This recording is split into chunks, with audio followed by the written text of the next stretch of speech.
Écoutez attentivement. Du moins, le gouvernement a fait un choix. Il a fait un choix de ne pas mobiliser sa jeunesse.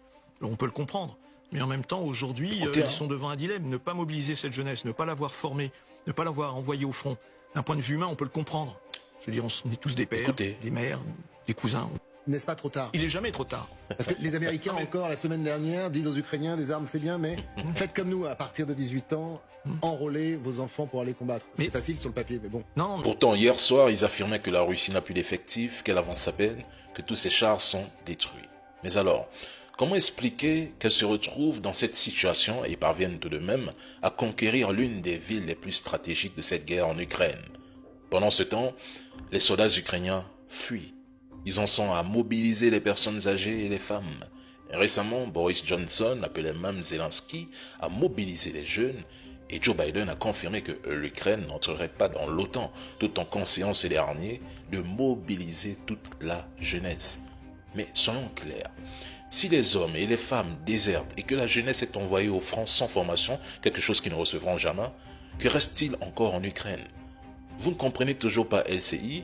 Très bien. Laissez-moi poser les choses clairement et faites ce constat. Dès qu'un char russe est détruit, LCI produit une vidéo avec pour titre « L'armée russe en difficulté sur le champ de bataille » afin de redonner de l'espoir aux trolls qui les suivent. Vrai ou faux? Et pourtant, regardez Pokrovsk, une ville stratégique pour l'Ukraine, mais sur le point de tomber, déjà même tombé. Bientôt tout le Donbass sera russe, tout le sud de l'Ukraine suivra. Maintenant, posons la question la plus importante. Si Zelensky perd tout le sud du pays, c'est qu'il a déjà lui-même reconnu.